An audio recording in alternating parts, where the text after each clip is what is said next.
Hello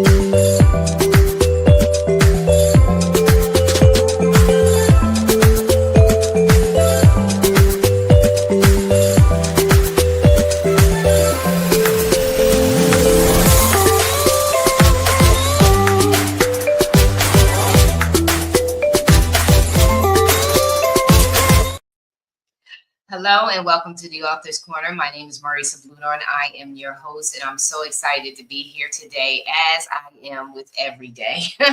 Taking center stage and owning it with me today is the author, #1 best-selling author, Ivan Marcel Johnson.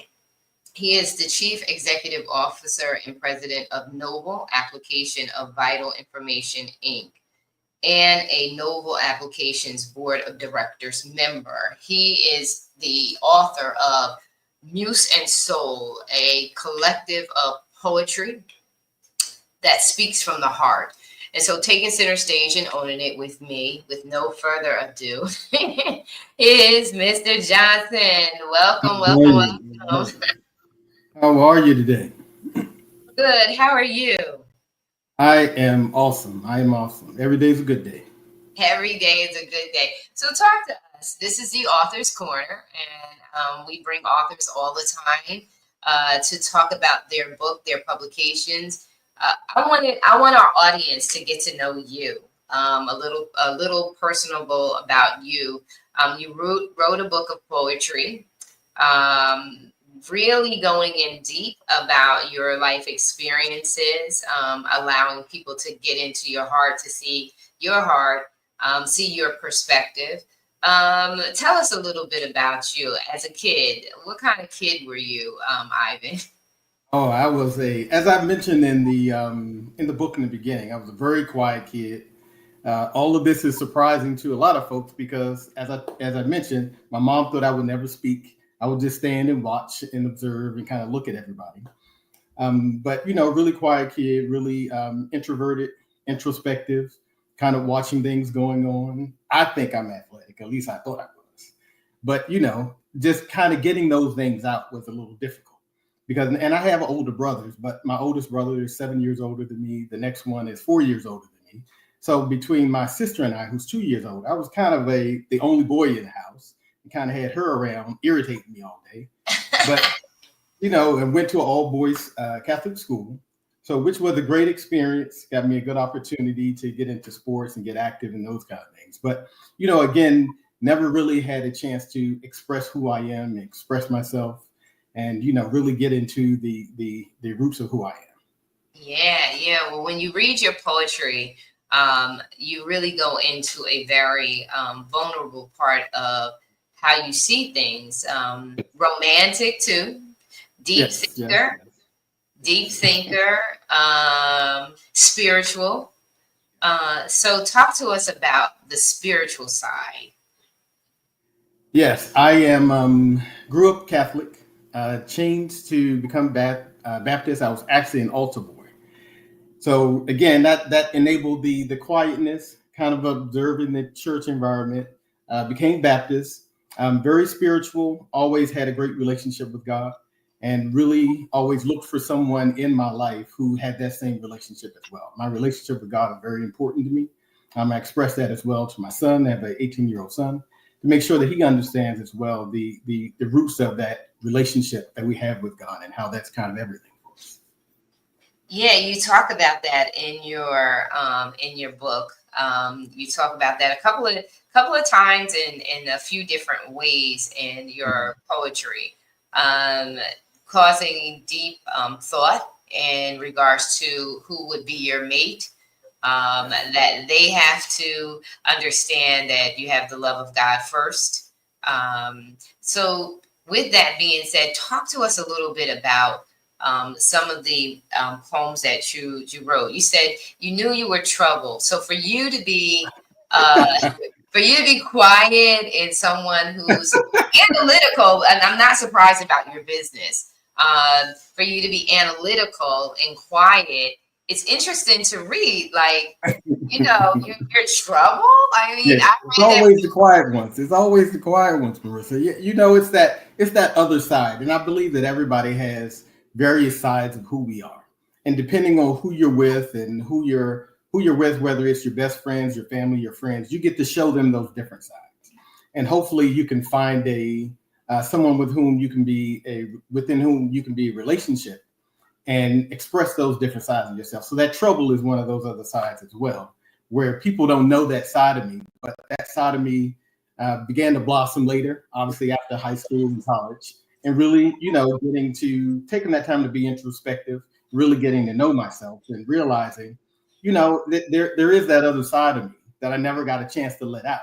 And by the time I got to college, he went crazy. Then a little bit later, he kind of went crazy as well.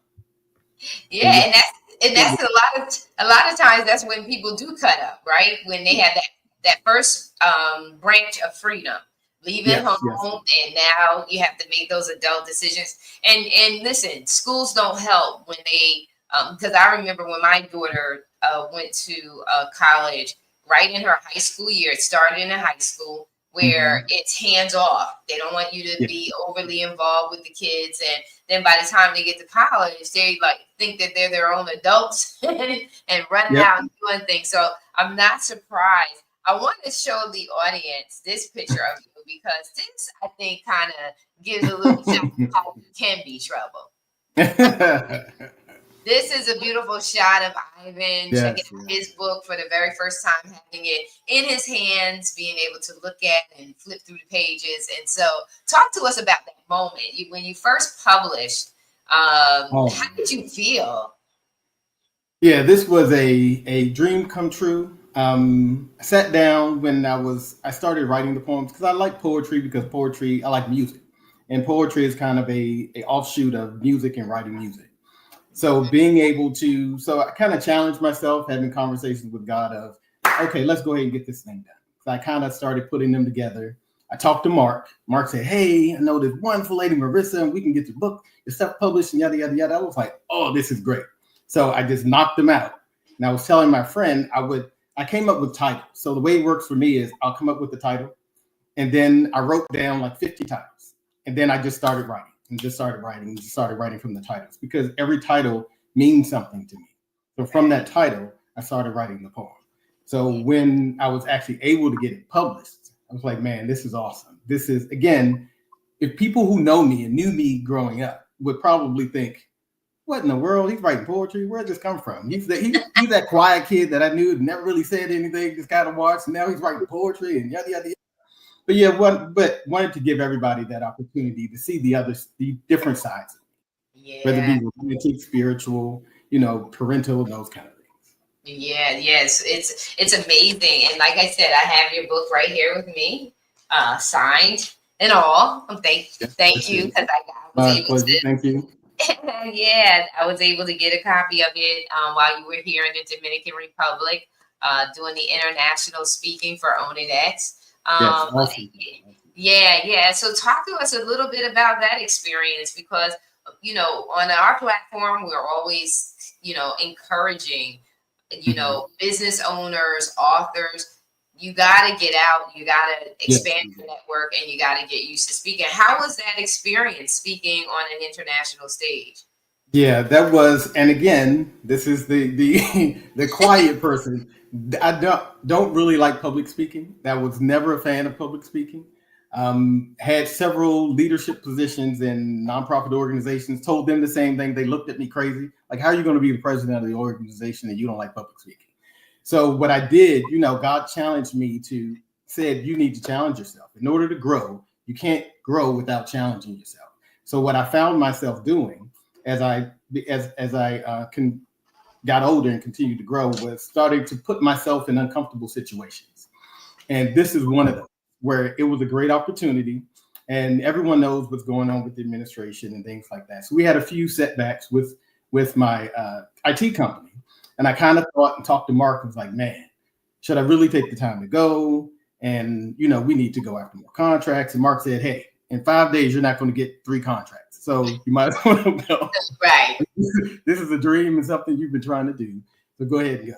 After I got there, it was awesome. Getting a chance to listen to other authors, listen to other people's stories. I'm a big fan of hearing other people's stories, especially people in leadership, to understand why they made the decisions that they did. How did they get to where they are? What were the steps in that process? Because I'm a great advocate of, we're never really taught what it takes to be great at something. We just see it when you see Michael Jordan, and I kind of talked about that in my speech. You see Michael Jordan, you see Oprah Winfrey, you see these people who are doing great things, but we don't understand what it takes to get there in the middle, because not all of us have had that opportunity to grow up with Oprah Winfrey as your aunt, to kind of have you working for the company, or Tyler Perry as your uncle, and he has you working in there so you can kind of watch the business as it grows. We've seen those kids who, who grew up with that silver spoon in their mouth, and they were able to see the whole process, but most of us haven't had that. So being able to understand from folks who've kind of gone through that process, what it took for them to get there, and being able to explain that to others. So that's one of my other passions, is being able to explain to people, here's what it really takes to be great. Not good, but to be great at something. Right. Amazing. Everyone enjoyed your speech, loved it. And so debonair. We want to just show how debonair he is on the cover of Own It magazine. He's our April cover. And look at how handsome he is. You look like that quiet boy when you're a kid. Just so handsome, such a leader. So while we're in this vein of the conversation, talk about that journey as a leader and how publishing your own book can inspire others as they journey up and they're stretched, feeling uncomfortable, and things like that. Speak to the audience about the leadership aspect of yourself. Yeah, as I mentioned, kind of growing and realizing that I do have leadership qualities. I did have leadership qualities, and putting the time into research, getting different certifications to help me understand what it really meant to be a leader. Finding mentors. What I would say for everyone is find a mentor, find someone who's doing what you're trying to do, not peers who are where you are. You want to find someone who's doing what you're trying to do so they can help you understand what it takes to be a leader in that environment, what it takes to get to where they are, those steps in that process. So the leadership through running my company, as I mentioned, I've been the president of a couple of nonprofit organizations. For me, that's that challenge of not necessarily being in that power position or being the president or what have you, but it's motivating people to do something that they never thought that they could do. So with each organization, and even with my company and writing the book, it's being able to convey to people, you are great and there's greatness in you. And there are various things that you can do. Never put a limit on yourself of what you can or can't do.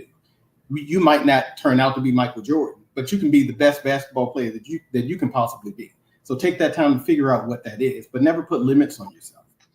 Figure out what it takes to get from where you are to where you want to be. Set those goals in place. What's your 1, 2, 5, 10-year goal plan for yourself in your life? That'll help you really lay the groundwork for those decisions that you make along the way, those positions that you put yourself in to get into those leadership positions, to really share that knowledge and that knowledge that you've gained with other people as well.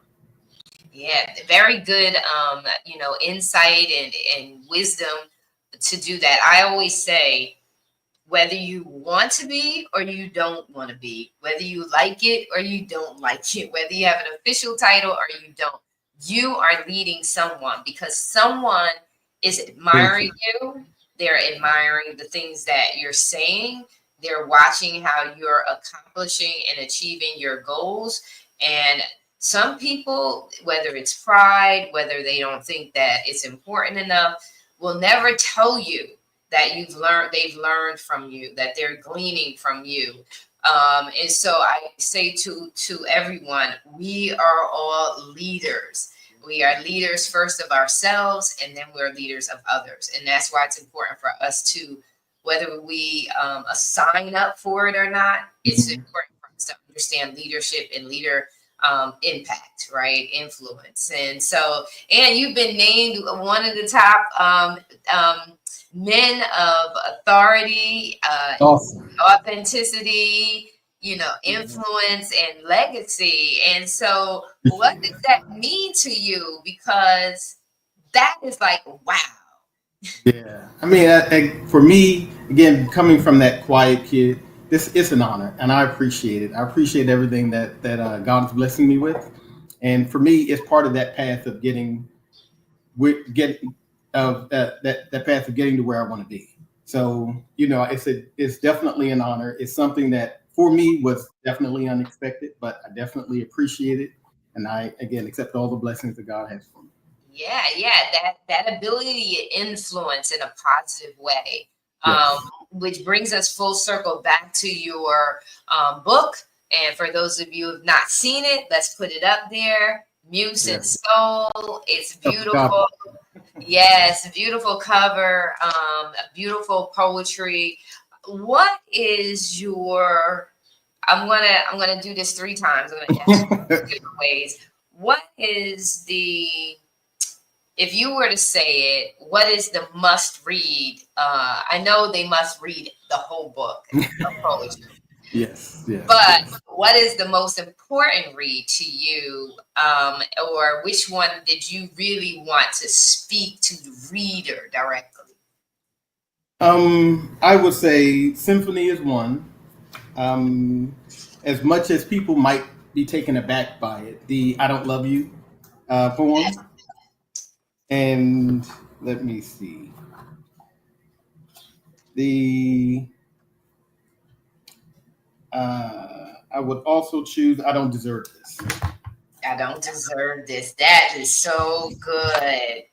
All right. So you you explained I don't love you. Yeah, at the Okay. And so now I want you, because you explained that in the other, you shared that in the other hmm interview. Now I want to ask you to talk to our readers about um, uh, I don't deserve this. Talk because that's very cool. Yeah, Because I read that just recently. yeah, and it comes from a place. Again, for me, I start with the titles, and it came from a moment when I was being introspective, looking at everything that God has blessed you with in your life, and just thinking, wow, I've really come a long way from where I started. And in some cases you feel like you don't deserve what you have. And part of the reason for writing it was to tell people that you do. Whatever you have is what God has blessed you with, is what he's seeing that you deserve, what he needs you to have in order for you to help bless somebody else. So you may feel like you don't deserve it, but you do. It's a step that God put in your path. So as much as humble as we all want to be, there are, and again, not saying go out and say, hey, I'm the best thing in the world, but definitely saying you need to own, as you say, you need to own it. You need to own your greatness. You need to own the things that the work that you've put in, that you do deserve it. I preach this to my son. He's playing basketball and trying to go to college. That you do deserve what is being presented to you. Never dulling your light because you feel like I don't deserve this. Because he has a great habit of doing this, and I think a lot of people and kids have the same issue of you get recognized for something, but then you kind of dull it and say, "Well, I only did this. Well, it was only that. Well, it wasn't that great. This person did that much better." Like, Right. no, you've put this work in. You've done what it takes. As Marissa always says, own it. Get on that stage and own it. You put this time in. You put this work in. You deserve what it is that God has blessed you with. Yes. This is why you guys have got to get the book. I mean, because it's not your typical, spoken word, blah blah blah, and it's Right. all rhythm. It does have its rhythm. Don't get me wrong, but it's deep introspection. Yeah. Which I was just talking to a colleague today, and she was sharing with me some things that she wanted to get done, and I said, slow down. Like, you need to slow Mm-hmm. down and be in the moment. And what people Yes. have a tendency to do, we work with people all day. In leadership, you're working with people all day. And all that I do, I'm working with people constantly.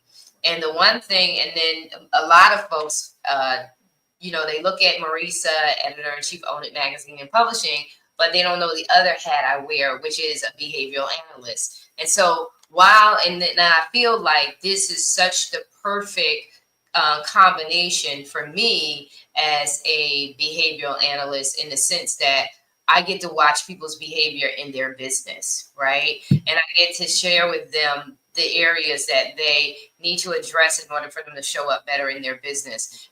And what's important is to take the time to be quiet and be still, because revelation comes when we're still. Transfer of ideas and visions and innovative ideas come when you're sitting still enough to listen. And you and I are both crazy for Jesus, so sit still enough to hear the Holy Spirit speaking to you, or still enough to hear the voice of God saying, "Hey, Marisa, blah blah blah blah blah, and I want you to do this." And another thing that has been coming to me, we're busy about many things. Martha was busy about many things, but Mary got the needful thing. The needful thing for people to do is sit still. And when they read your poetry, it takes them to a deep place of, one, appreciation for life, value in the order of things of importance, the dynamic of relationships. I mean, you go deep into the dynamics of the love relationship, and putting God first. And as you put God first, then you can love, your partner. And the same vice versa, the partner put God first, they can love you and themselves. And so that's why, to me, this kind of work is so important. And it speaks to the authenticity, because you're vulnerable here and you don't hold back. You don't hold back on being vulnerable. And I'll say this to you, being here in the Dominican Republic, the men here are very, very emotional, and emotional in a healthy way. Emotional in a healthy and a wholesome kind of way, where you just wish our American men would. Now they come, I'm pretty sure they have their own problems here. It's not, nobody with that problems, but they're healthy in the sense of they don't have that woundedness. And fathers are not perfect here, but fathers are present, and you see them. And so to see your vulnerability, what made you really comfortable? What helped you to be okay with being this vulnerable, transparent, and public? And I think that comes from, as you said, being introspective and being quiet and just listening and kind of watching people. And I will tell my other funny story, that growing up, didn't have a girlfriend at all. I had people who were interested, and I was so I was so analytical that I think I was in the 5th grade, and there was a little girl that I liked. Marissa, we dated for all of a couple of days. Then I heard her talking to her mother on the phone. It's like, why are you talking to your mother like that? I was like, no, we break it up. I can't. And I asked God, I said, I really want somebody to be with. I'm 15. I really want somebody to be with. What's going on? He said, you know what? Stop asking me for what you want, because I'll give you what you want. Allow me to give you what you need.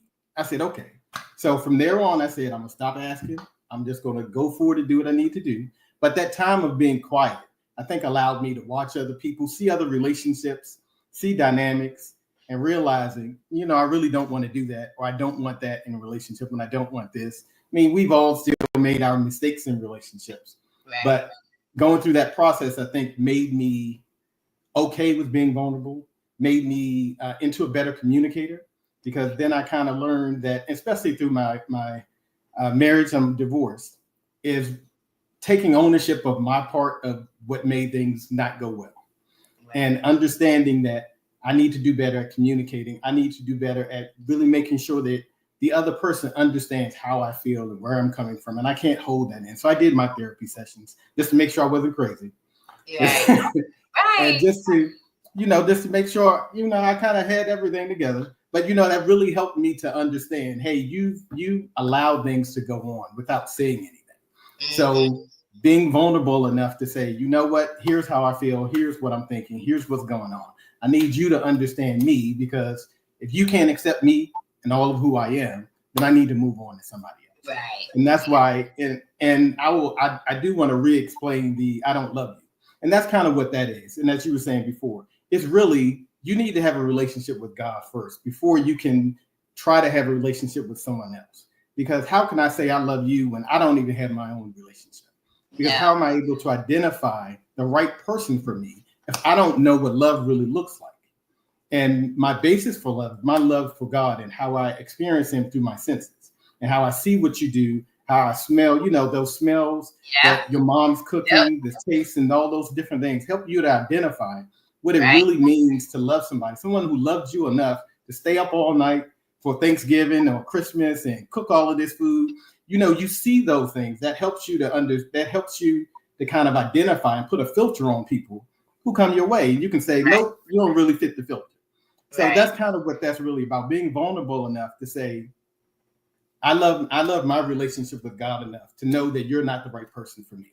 Because Right. I can then tell you why you're not the right person. I can explain why I'm doing certain things wrong and I need to be better myself so that I Right. can be a better person for you, for my son, or whatever that might be. So being able to express, hey, to my son, this is what love really means. This is what it really looks like. And that's why I get into friends, partners, friends, lovers, and partners, and what it really means to have those three in your life. You can't be my partner if you're not my friend. You can't be my Right. partner if you're not really my lover. And what those things mean, you can't be, you need to be my friend first so that when things go bad, I'm not talking to you any kind of way, because I would talk to you the same way I would talk to my best friend. And that's the kind of relationship I kind of want. So, being vulnerable enough to express that so that the other person understands, hey, this is who I am. This is where I'm coming from. And this is kind of what I need. Right. Right. That's so, I totally 100% agree. Being married, listen, I'll put it out. I've been married twice. Married the first time, maybe just a few months. The second time married for 19 years, but with him for 24 years, including the courting. Yep. And the one thing I will say is that, if someone wants to come into my life at this point, is that we gotta be, we gotta be Yeah. besties all the way. That's Right. gotta be, I always say I need a Clyde to my Bonnie, Right. because Yep. I need Yes. a Yes. they may have been robbing banks, but I tell you what, they was robbing them together. Right? You They were know? together in Yeah. and that's so critically important for that Mhm. foundation of the relationship to start off with friendship, because so many relationships, Yeah. marriages, they can't stand each other, and they're Yes. staying in these toxic Yep. relationships. And then they wondering why individually they sick. It's because y'all Yes. sick together. just let Yes. that go. God Yes. does not like that. He does not want that for us. He came so that we could he designed man and woman not to be from Venus and Mars, but Right. to be on the planet Earth. And Right. he made us to complement each other and Mm-hmm. how we show up in the relationship, and how we support each other. It brings God so much joy when we are flourishing together. It breaks his heart to see us torn apart and in these Yeah. toxic situations. He's not happy with that.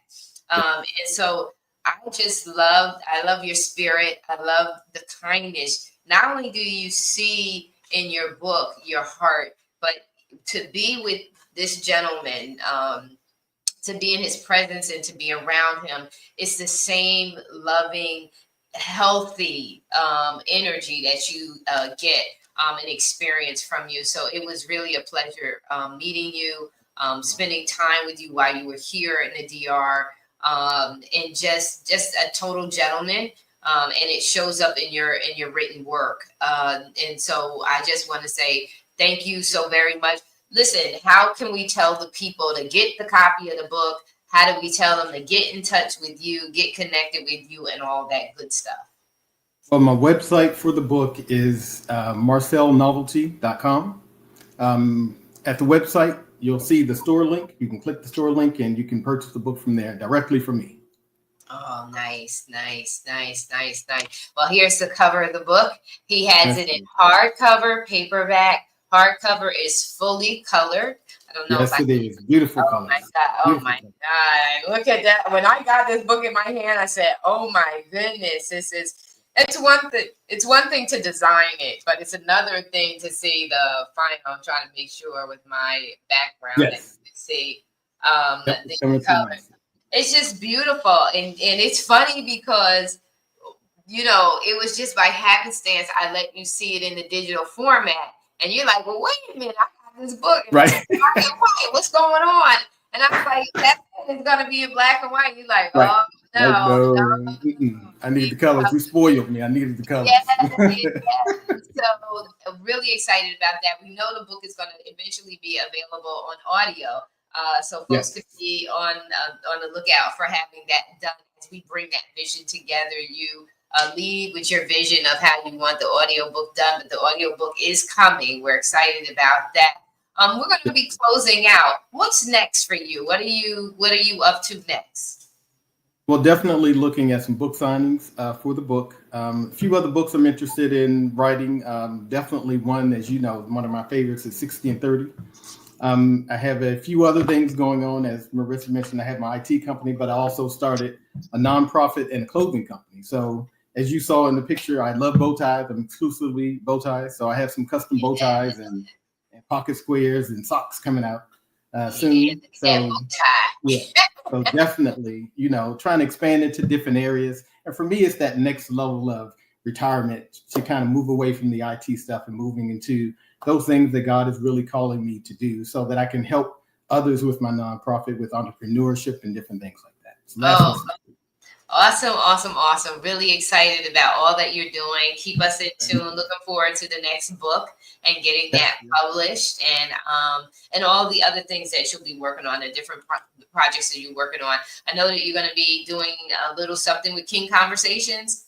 Yes, yes, yes. I'm participating with King Conversations again. Yes, so that is an outstanding opportunity. I'm definitely looking forward to that. And a Yes, retreat.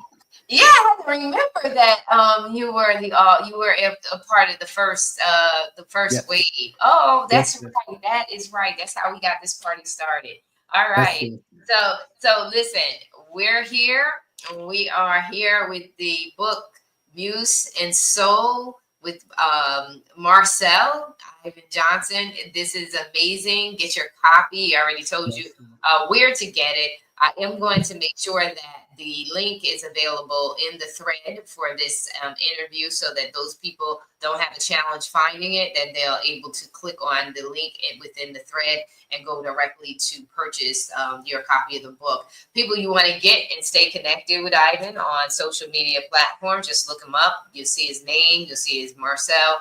You'll see it. Just get connected. Just let him know, hey, I was watching you on Own It. And Yes, I want yes, to get connected. I want to get connected with you. And so, any closing thoughts that you want to share with the audience, Ivan, before we go out? Definitely want to thank you for this opportunity. Definitely, as we said before, there are no limits to what you can do. Never limit yourself. Always continue to push and challenge yourself and own your greatness. Yeah, there you go. Own it.